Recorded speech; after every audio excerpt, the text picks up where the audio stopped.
privilege to be your host for this special evening.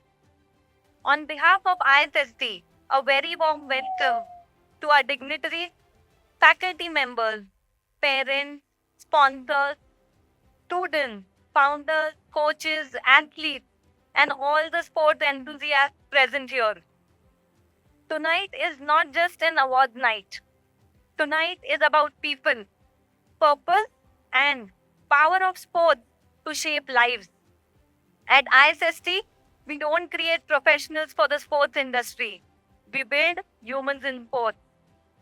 Through our initiative of Humans in Sports, we bring stories, experiences, and life lessons from sports persons who have lived this journey.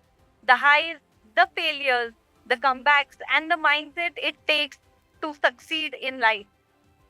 And what better platform to host this than the ISST Sports League 5.0 Awards Night?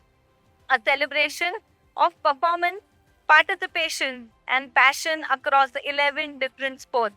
ISST is one of the India's leading sports educational institutions dedicated to creating skilled professionals, leaders, and change makers for the sports ecosystem, combining education, experience, and industry exposure. Now we move on to the heart of tonight's program, life lessons through sports, featuring a man who has lived these lessons on the biggest stages of world sport. Please welcome Mr. Jonty Rhodes. Thank you all of you for patiently, waiting for this moment to, hear Jonty speak, right? And all of us are here for this specific moment. So let's start. So before the world knew Jonty Rhodes as a legend, who was Jonty as a person? What kind of student, teammate, or young athlete were you growing up? Sure. Namaskar. Good evening, everybody. Thank you for giving me this opportunity. I mean, it's a word to the parents, because without the support of my parents, I certainly would not have been sitting on this stage. Both my parents were teachers. So growing up in an academic education-based house, it was interesting that my parents realized, and this is now in the mid-70s, so my parents as teachers realized that for a child to be good in the academics in the classroom, they also needed to be given the opportunity to get out in the sports field and just expend their energy. It was never a case of identifying me early on as a cricket player and saying, okay, we must focus all his talent and all his energy into sport, because we were multi-sport players at school in South Africa. So every term, 4 terms of the year, we would play a different sport.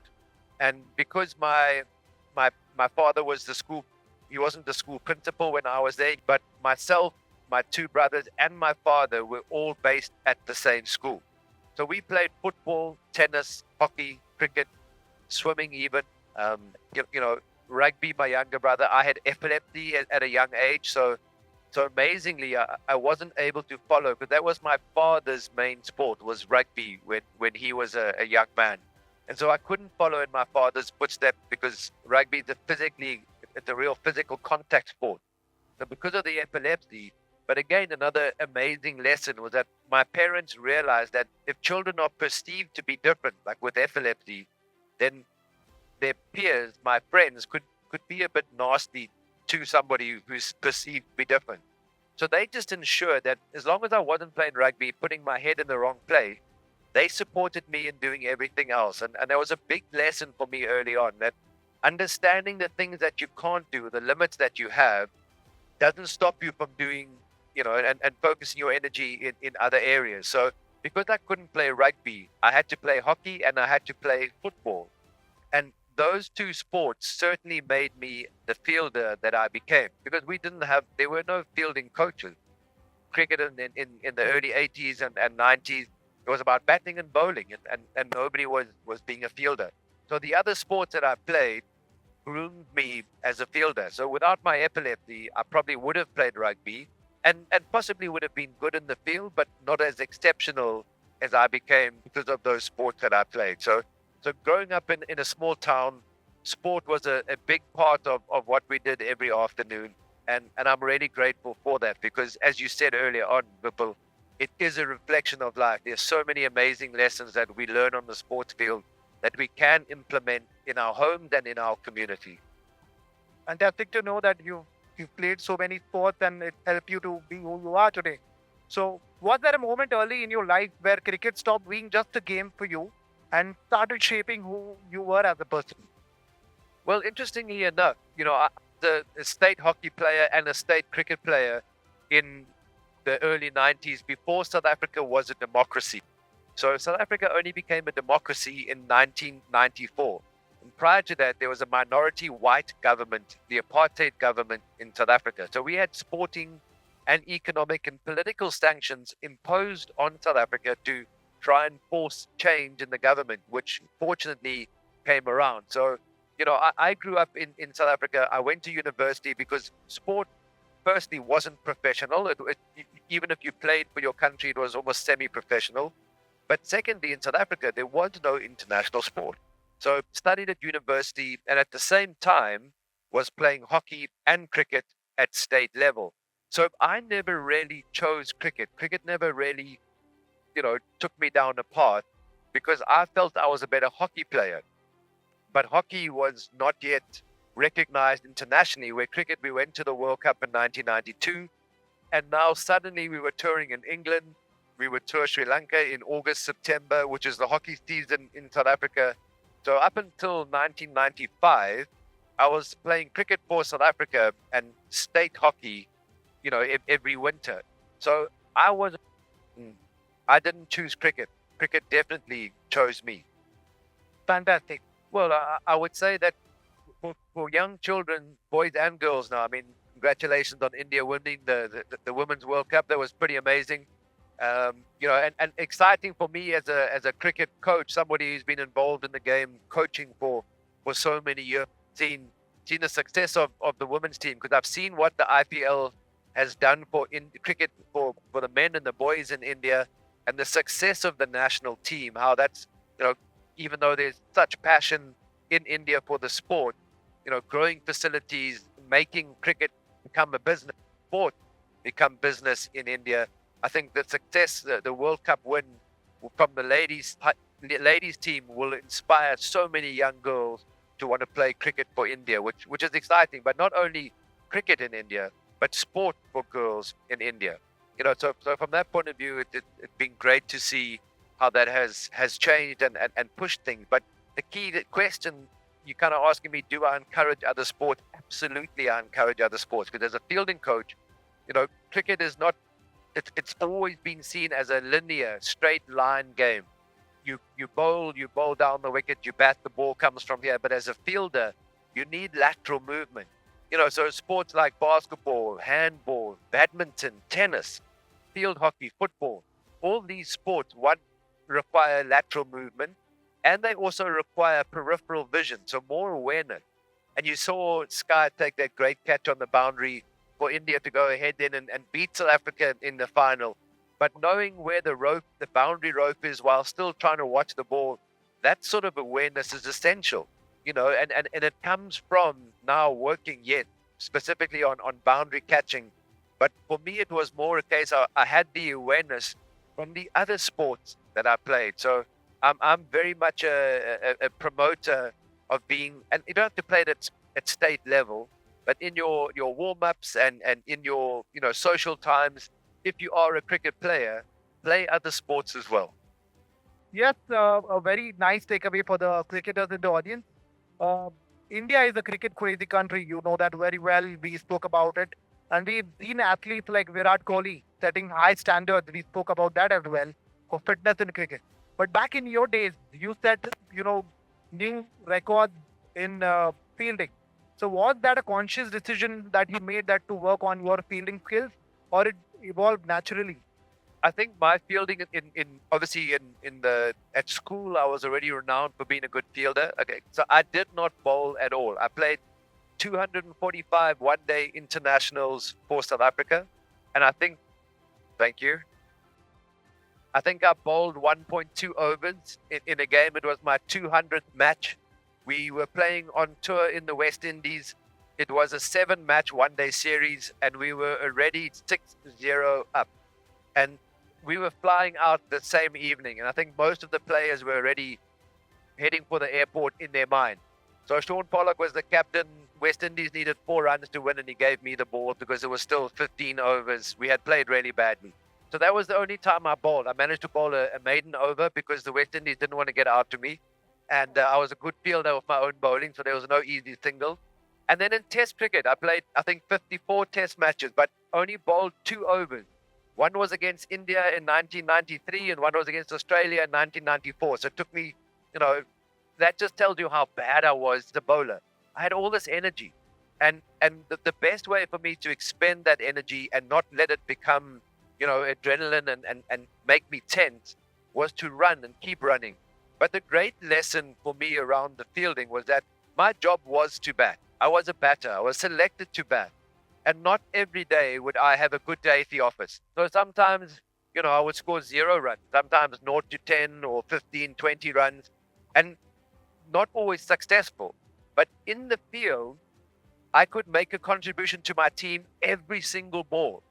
So no matter my result with the bat, I still had an opportunity to help my teammates through fielding. Because if Alan Donald bowled to Sachin and Sachin cut the ball and I saved the boundary, that 4 runs that didn't get scored, it doesn't get added to my score as a batter. It helps Alan Donald bowling figures. It helps the team in chasing 4 runs there. So every time I made a contribution in the field, it was always for the benefit of my teammate and the team. And it was such a good lesson because, that's from a leadership point of view. These days, we had traditional styles of captain, which was Kepler Wessel telling us not only what to do, but how to do it. Whereas now in business and in sport, you need people to take ownership of their own performance. And the only way that they will do that is if the captains or the management back them to make the right decision. So there's no fear of failure. And I think that was so important. The lesson that I learned early on in my cricketing career through my fielding was that I can make a contribution to the team every single day. And it's not just about me doing well, scoring runs, because then I would have had more bad days than good days for sure. But every day I could make a contribution to the team's success. Fantastic thought behind that. I mean, when you think about this one thought that you have to constantly give to your team, and this is something which is a life lesson in itself. You're being selfless.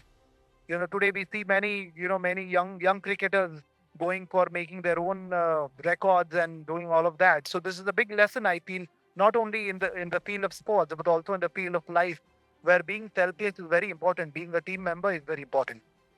And it was interesting because throughout my cricketing career, I was seen as the number 1 fielder in the world in the 90s, and because there was no number 2 or number 3, nobody else was fielding.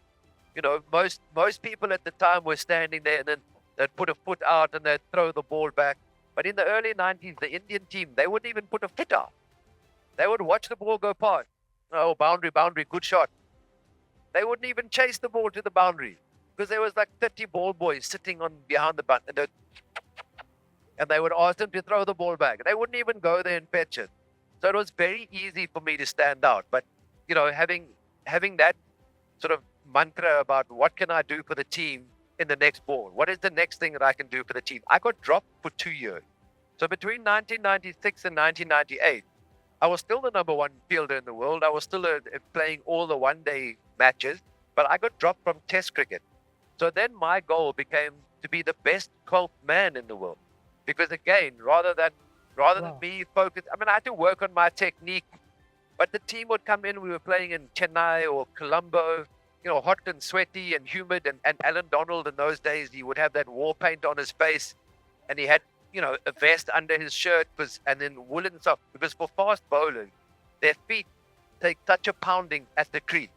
So they would wear these thick socks to protect their toes, but obviously then sweat a great deal. So he would come off and he would put all his wet kit, and then he would, from the drinks break or the tea break and the lunch, and then go onto the field with fresh kit, and then leave that wet pile of very damp clothing. So I would pick it up, and if there was a tumble dryer, I would put it in the tumble dryer or hang it out the window. It would be dry by the next 2-hour session. It might not smell so good because it was so sweaty, But at least if he needed another change, he had a change. Or we would tour New Zealand, and New Zealand is a country far to the south, and it's very cold and very wet, even in their summer.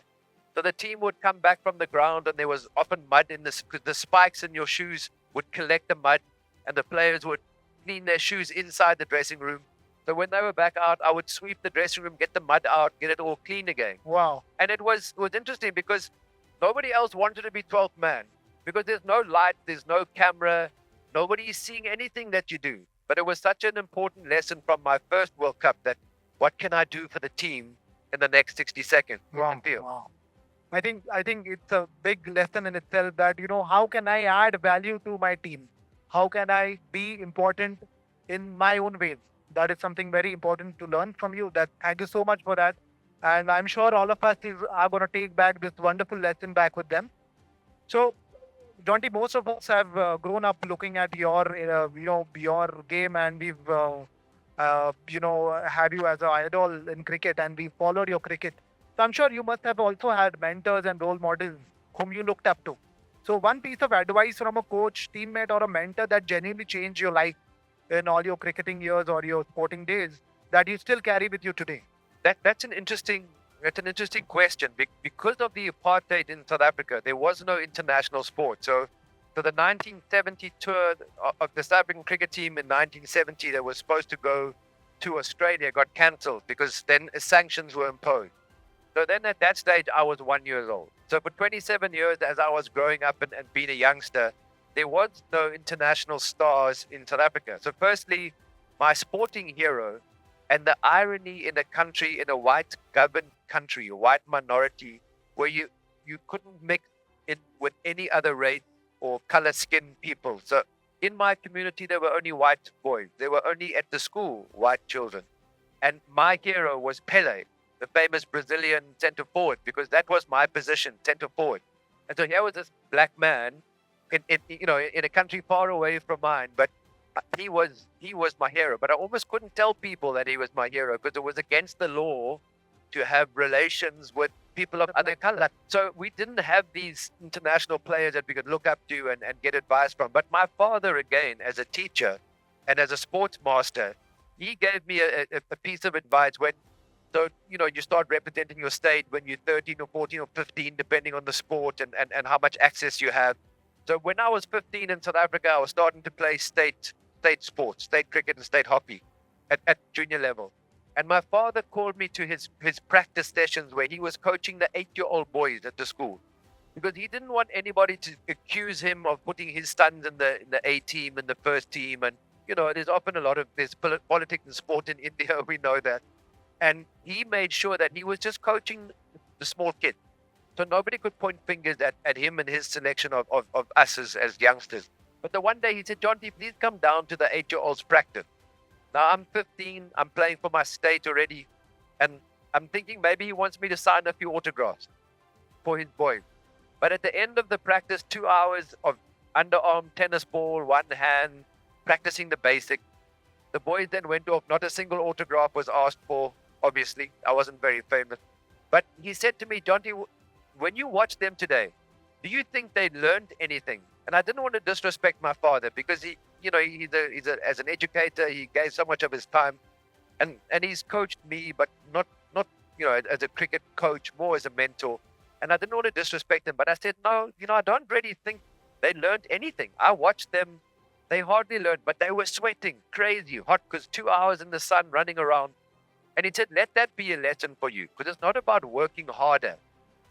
He said, you got to practice. Your coaches will tell you, your teachers will tell you, if you're playing music, if you're in the dance, that practice makes perfect. And he said, nay, that is only half the story. It is perfect practice that makes perfect. Wow. So he would rather have me practice for 10 minutes, because cricket's a game of habit. And when you get tired, I mean, the IPL, you think of these players, the IPL is played in the hottest time of the year in India, right? March, April, May in India is so hot. Absolutely hot. No matter where you are, from Delhi to Chennai, it's a different kind of heat. Dry heat, 45 degrees, or total humidity in Mumbai and Chennai. So these athletes, these cricket players, are playing in the hottest time of the year, and they work really hard. But because cricket's a game of habit, Your brain is very smart. It tells your body, aramse, slow down, save yourself.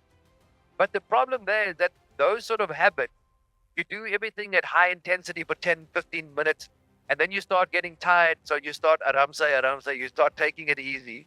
But that's the habit your body remembers. Your brain, so you come out to the game when the lights are on, the cameras are watching, you suddenly need to bring your A game. And that was my father's advice. And it was, as I said, as a 15-year-old boy, and I didn't even know I was going to play for South Africa. But in everything that I did, I practiced with intention. And that is the key, the difference. You know, whether you're eating a meal with intention, if you going somewhere, what is the intention? Can you get the benefits out of that activity because of the intention that you have? And that for him was the most important, and I'm really grateful lesson that he gave me at that age. It's perfect practice that makes perfect. Wow. Now this lesson stays back with all of us, and we'll remember, like Mr. Rhodes told once, that perfect practice is what you should be aim for. I think that's the fantastic thing. So moving ahead, sports today has grown phenomenally. We see a lot of sporting events happening, leagues happening. Lot many athletes are excelling at the international stage, Olympics, and all of that. But we also see sports is now the top athletes we speak about. We say Roger Federer or Rafael Nadal or Alcaraz. These top athletes are almost similar. They play very high intense games, and in the end it's all about mental toughness. So I'm sure you must have had a lot of ups and downs in your career. So when was a time in your career when you felt that it's not working, and how did you handle that stress? It would be very easy for me as a South African cricket player to go back to every World Cup that I played in. 4 World Cups. We didn't win a single World Cup. So, when people talk about South Africa and World Cup, I always get a glass of water because they think I'm going to start choking, because that's what we've done at World Cups, right? But I think it's, if I go back to my own career, and I think I spoke about that period, for 2 years, I got dropped. So first thing, when things are not going, results are not going your way, firstly, you have to be honest with yourself. Okay, so for a successful team, there needs to be honesty. And it's not just sporting teams. In any business, when you work together with Tanbim, there's honesty and trust. And that is such an important part of success, because we always talk about, you need to be honest with your teammates. But the most important honesty is with the mirror. When you look at yourself in the mirror and you say you've done the work, you've the perfect practice, there's nothing more that you can do. If you honestly believe that, then you're on the right path. But if there's doubt, maybe you could have done a bit more. That's the honesty that we talk about. And I had to be honest. My average was less than 30 for test matches, and my technique needed to change. But because it's a game of habit, I couldn't change it on tour. I needed 2 months to change the habit, bring in a new habit, and then let that habit become instinct and not me thinking about where are my hands. So a 2-year period where I didn't play test cricket for South Africa. I would go on tour for 2 months and just play the one day and then be the 12th man. And that's why I wrote that whole philosophy about being, the best 12th man in the world, rather than just somebody who's there upset that it's not about me and I want to play.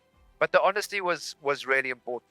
So that was something that I learned early on, is that, you have to accept the fact at times that you have to change. You have to make changes. And sometimes it's not a bad thing, but you just have to acknowledge that. That was the one thing. And then the second thing was, it took 2 years to get back into the test team. So before that being dropped, I was averaging 28. In the last 2 years of my test career, I averaged 50 over those 2 years because of the implement. So I knew the value in patience, because we often want, T20 success. It's overnight, it's instantaneous. Kids these days are on their mobile phones, and the attention span is getting shorter and shorter, and you just flick through the content. So I was patient because I knew that the end goal was a worthy goal.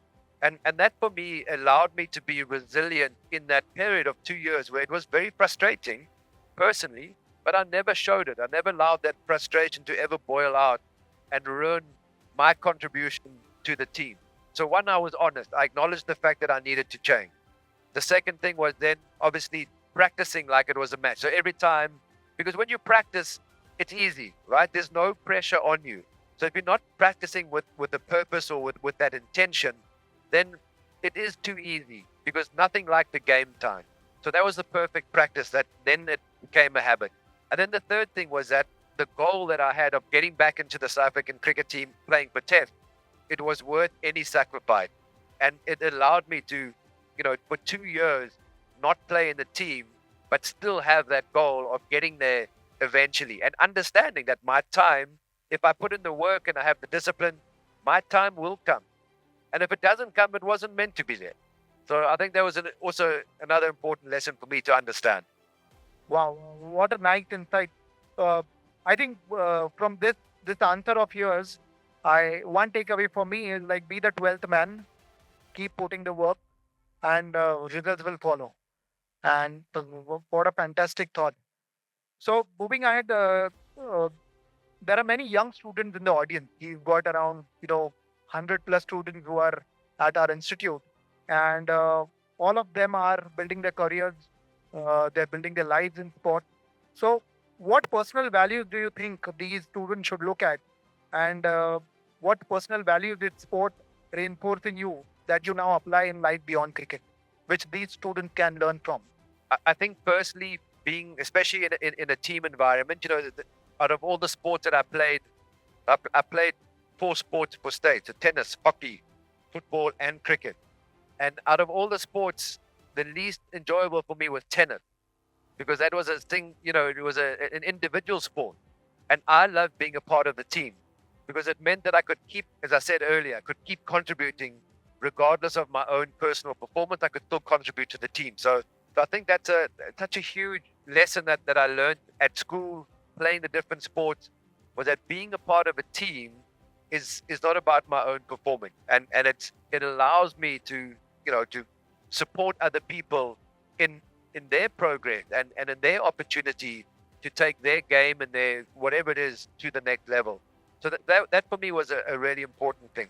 And I think another important lesson through sport, because we obviously aim high, we want to achieve things. And I had so many years where I wasn't successful with the bat. And it was more about then, okay, so especially when I had to change my technique, the important thing was understanding that I need to just focus on the process and not always the outcome. Because we have these goals, we want to be successful, that's great.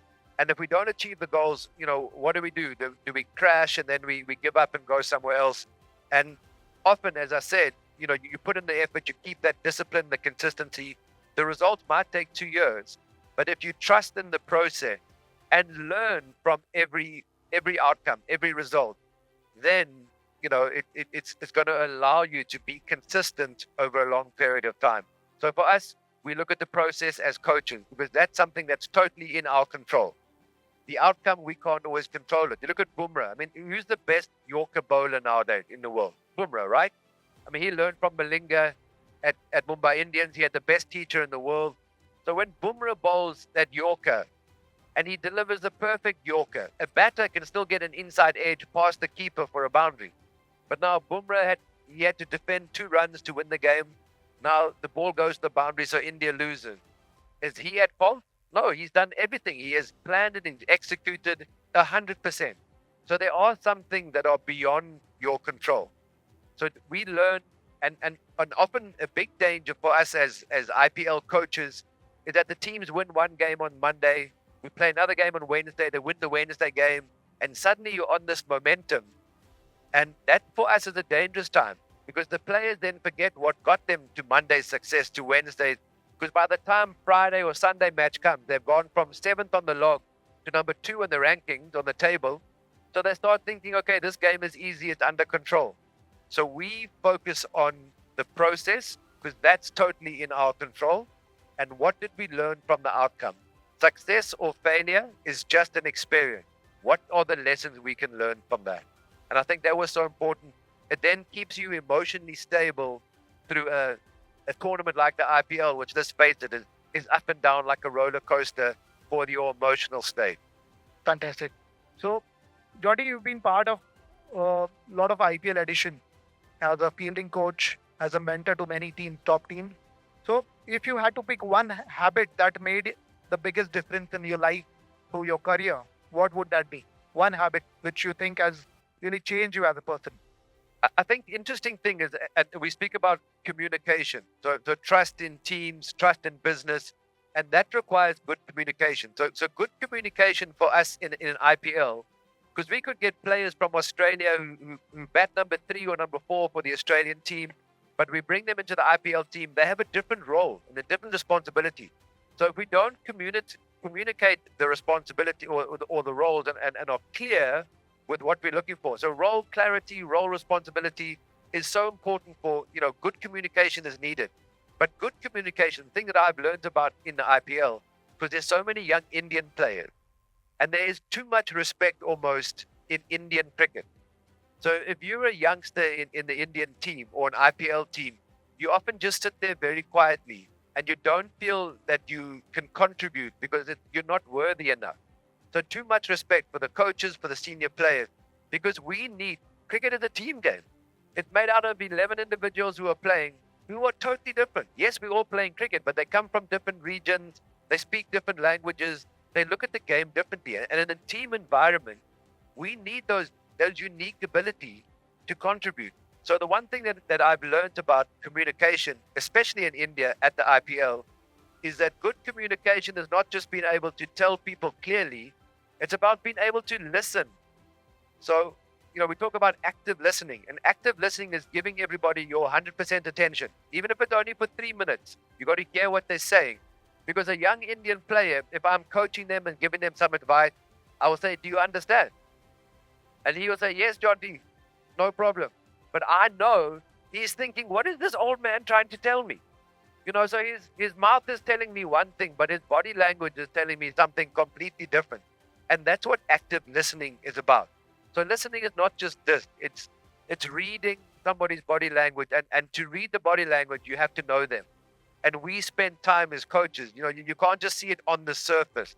You have to see them away from the game. You have to see them at the hotel, spend time in the restaurant, eating breakfast, eating dinner with them, and just spend time getting to know people. Because that allowed me to understand what they really were trying to say to me rather than just, "Yeah, Jonty, I get that." They didn't always get it. So active listening is something that India and the IPL has taught me. Fantastic, fantastic. You, of course, had a fantastic career. And you've worked with a lot of big talents in cricket and specifically the IPL. And I'm sure there have been many, difficult athletes or players, to work with. So, how do you handle such people? Of course, people management is a big, big, big thing, to grow in life, right? How you manage your relationship, how you speak to your, friends, your parents, your relatives, your, colleagues. So, how do you manage people? How do you manage difficult people in life? Well, I think it's also trying to understand that in an IPL 8 or 10 week tournament, we need everybody. And there are and ego is not a bad thing. Ego drives people. It's not just in sport. To be successful, you need to have goals, and to achieve those goals, you need an ego. But without the ego, you'll just cruise. So to have the drive and have the goal is important. So egos are important. So we don't hide from them. We don't try and suppress them. We just try and make sure that every ego is working for the team's good, team's environment. And what's important there is because we've got players now, 24 players sometimes in an IPL squad.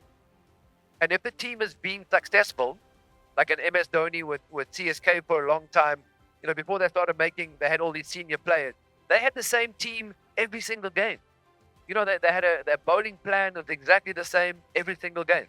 And they stuck to the principles that they had. The team was built on that.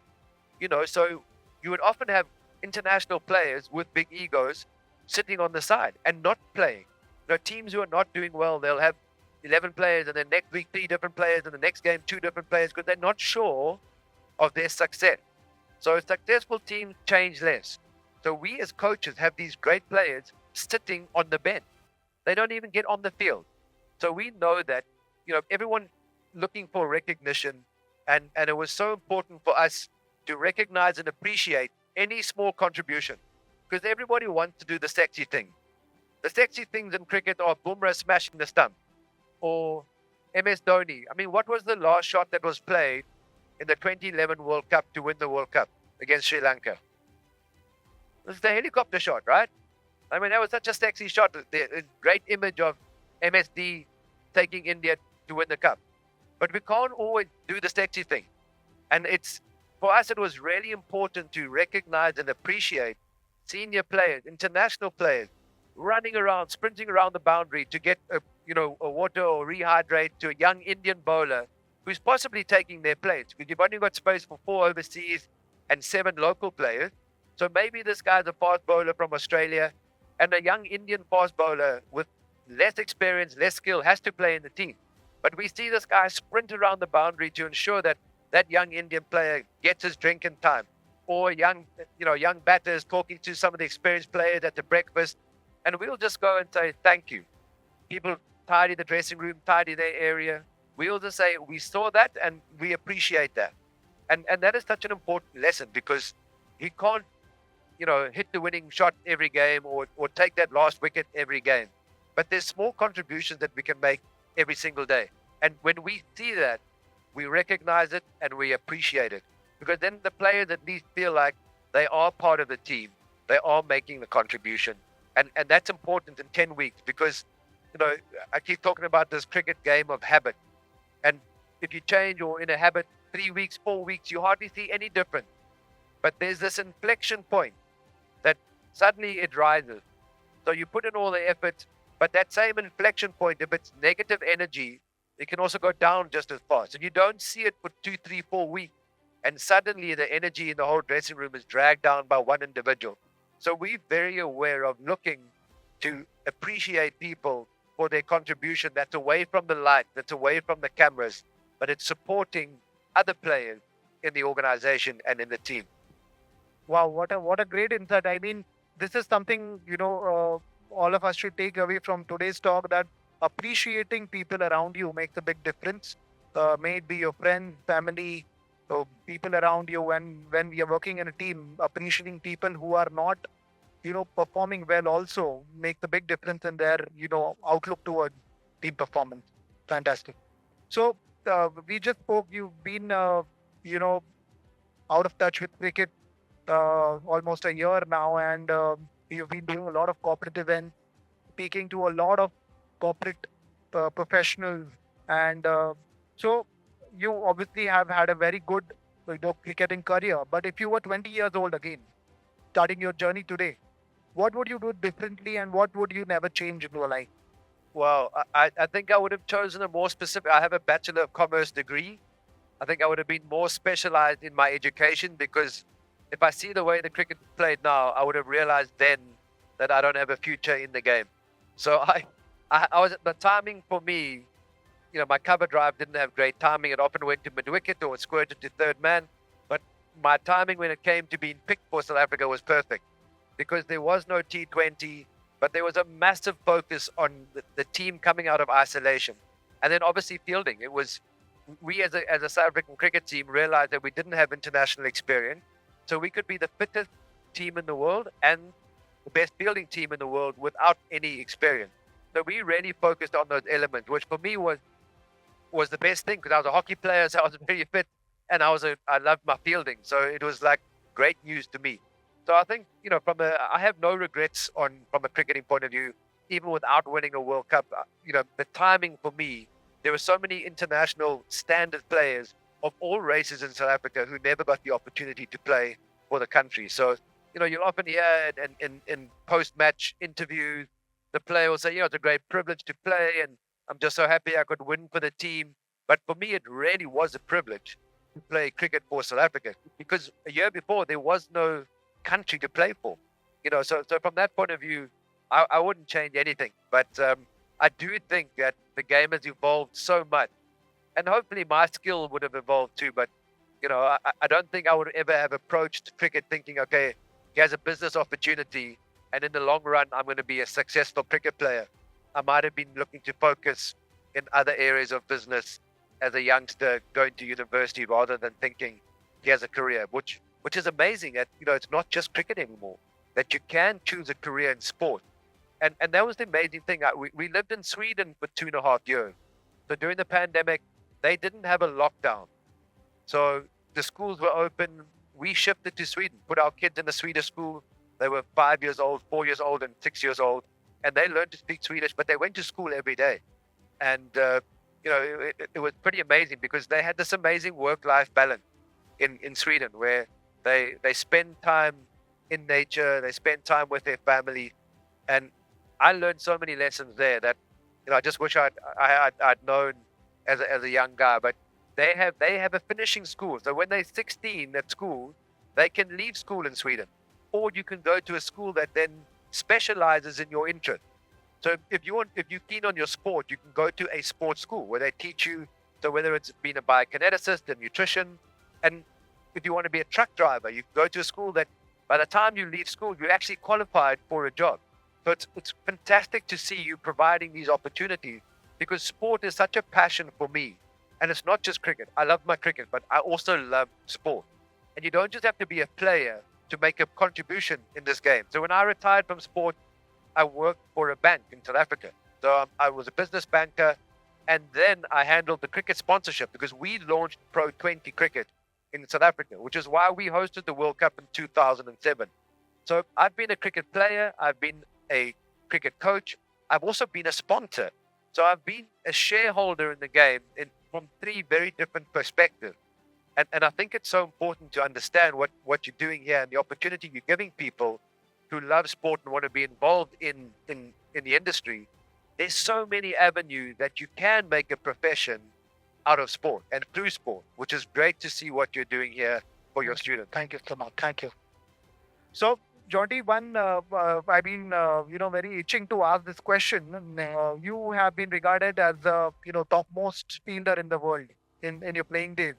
So there have been moments when you stepped on the field and, oh, Jonty's here. And people, the other players must be, trembling in the legs. So give us few moments like these where, people were like, I shouldn't take a single, Jonty's standing, in the field. Well, my experiences always go back to the Indian team. So firstly, I spoke about their fielding. They didn't really know how to dive. And then secondly, they didn't have to run between the wickets because the ball either went to the fielder or if you hit it in the gap, it would go for a boundary because the outfield was so far. And no Indian fielder was diving.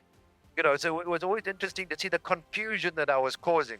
Because if Sachin was batting and he hit the ball in the gap, they just assumed that, it would be a boundary because in India, no one was covering the gap. Or it was an easy single because there was no fielder where he hit the ball. So seeing the confusion that I caused was always exciting because I had the opportunity for a run out, but my throwing was so bad. That's why I had to throw myself into the stumps to run out into them. Because my accuracy was you terrible. very modest. No. I told you, I was honest with my ability. I knew, I backed my strength, which was my speed, and not my accuracy. I mean, we all eventually realized how bad Inzamam was running between the wickets. But this was his first World Cup as well. Nobody knew how bad he was between the wickets. So I think from that point of view, just seeing the confusion, especially the Indian, the Pakistan players who weren't accustomed to anybody diving, who weren't accustomed to having to put, quick single. They didn't know what a quick single was. They didn't have to take a quick single. So loving the confusion, but not always being able to capitalize because of my throwing accuracy. I mean, as an example, the first ever run out using the third umpire, you know who was the victim? You don't know. Sachin Tendulkar. Who was the fielder?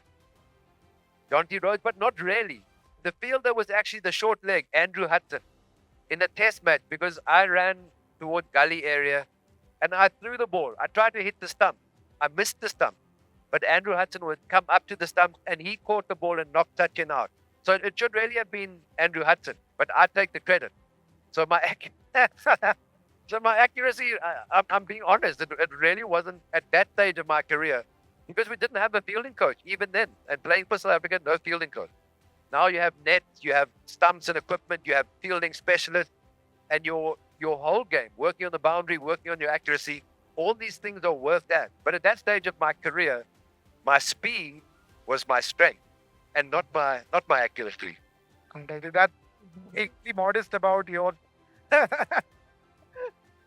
You can go back to the highlights reel. I mean, you'll see most of my catches were from the black and white era, right, in the early 90s, and all my runouts were at the end of my career, 2000. Generally, it was by the 10 years of playing international cricket, I had improved my accuracy, but something I had to work at for sure. So one last question before we head to we have a small rapid fire round for you to have some fun. So one last question. Of course, I was told by one of the coaches I met, a cricket coach from Australia whom I met, and he said a very important thing which stuck to me since all these days. He said everyone should have a philosophy in life. Everyone should have a mantra in life which is your foundation, which you should hardly, you should, that is the founding stone of your belief. So what mantra of us should carry back from Jonty Rhodes tonight? Well, I think it's difficult to, I'm not wanting to impose my mantra on anybody here, but the mantra I had as a cricket player was the same that I would speak to when I first started coaching at Mumbai Indians, in the IPL, and remembering that I'd never been coached before as a fielder. So I had to start from scratch. But the mantra that I had was, because often my players, because they've been coached now by this great fielder, they didn't want to make mistakes. So they would rather not dive for the ball in case they dropped it or they missed it. But my whole mantra was, if you don't go, you'll never know. So, and it relates to business, it relates to your education, because we all like to do, because we don't like failure, we will do things that we're good at or we're comfortable with. So my team players, the only time I would never criticize them if they dropped the catch. I mean, if there was technical things we could, and that's what, we have all the data, we can go back and look at the video footage, we can analyze the technique. If there's a technical issue, or if the player wasn't ready and you could see the body language, they were still too upright or they were waving to somebody in the crowd, you can see these things. But I never once criticized them for the drop catch or the misfield. But if the player stood there and watched the ball go past, then I would get the same footage and go to the player after the game and say, hey, why didn't you dive for the ball? I said, no, but Jonty, I could never reach it. I said, well, how do you know? What do you mean? I said, if you don't go, you don't know. But if you go and the ball goes past, that's fine. No issue. If you go for the ball and you drop it or miss it, no problem. But don't stand there and say, I would never reach it. I mean, the highlights of my career, maybe 3 photographs, and all of them in fielding in funny positions, right? So if you don't go, you will never know. Absolutely. I think they shouldn't call me funny positions. I think you are Superman of cricket. The way you fielded. Well, it's interesting. I mean, the flying part was always a part of my fielding career, and I've now played in a few of these legend tournaments. And last year there was a match where South African legends were playing Australian legends, and my wife, who she's not really a cricket fan or cricket follower, but she was watching, but it went viral. This clip of me fielding, where Shane Watson was batting and he hit the ball and it bounced once on the way to the boundary, and I dived and I saved it. And she said to me, but the score is 213 for 1. Now in a T20 game, this is a huge score. And what are you doing trying to save 3 runs? Because they ran 1 and it should have been a boundary. I said, there's no off button. No, when I see the ball, I dive. So the flying is still a part of my game, but it's the landing now. The landing is terrible at 56. I mean, this year I'm turning 57. So the flying is still very much a part of my cricket, but the landing was very difficult. So that's something I'm trying to change. I think the next Superman film, they should cast you. No. Jokes apart, let's get to the fun part. Now we have a rapid fire round. You only get 3 seconds to answer, not more than that. You can choose to ignore if you don't want to answer. So let's go for this. AB de Villiers or Virat Kohli? At backward point, AB de Villiers. Oh, as a batter, so you must be specific. That's how you perceive it. Diplomacy, right? Politically correct. Early morning nets or late evening match? I'm a morning guy, but I work in a team where most of the players only wake up around 12 o'clock. So late night match when I'm coaching. Winning by 1 run or winning in the last ball? A win is a win. It doesn't make any difference to me. MS Dhoni's calm or Ricky Ponting's aggression? For me, I'm closer to Ricky Ponting's aggression because it's energy. I mean, Emmett Dhoni's energy was incredible. How calm he was and it worked for him.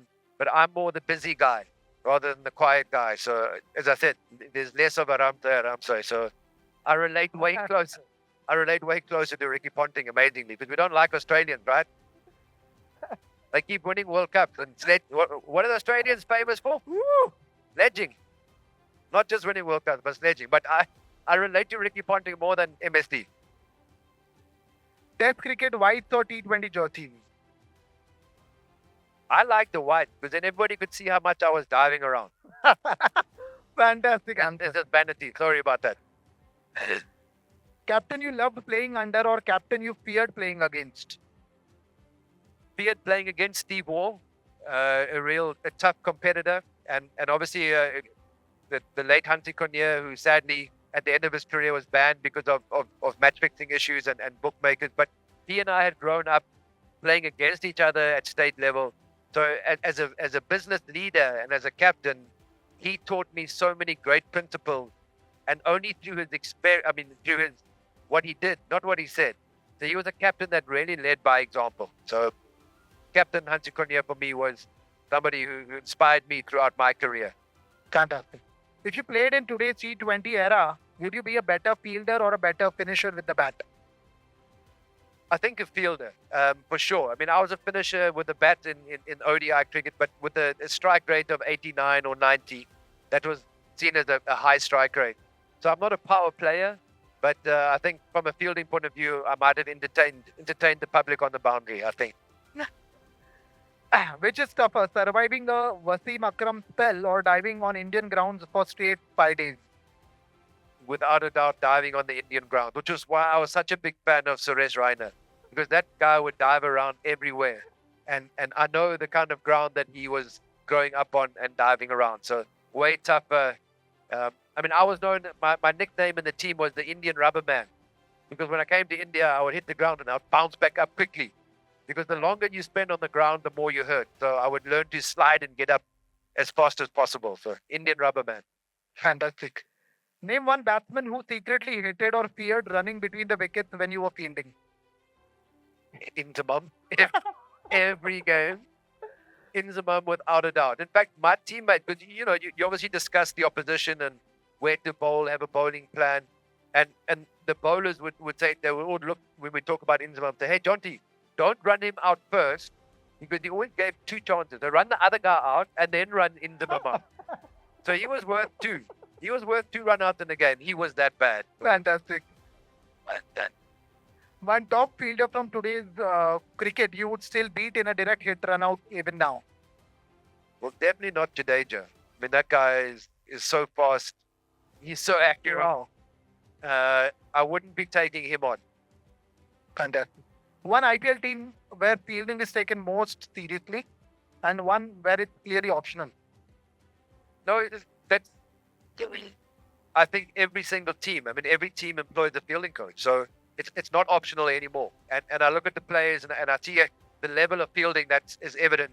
When the IPL first started, I could hide Munaf Patel for Mumbai Indians in the field, and now there's no chance. I mean, the way that the shots the players are playing, there is nowhere to hide. So everybody, they don't have to be Jonty Rhodes, but they've got to be the best fielder that they can be.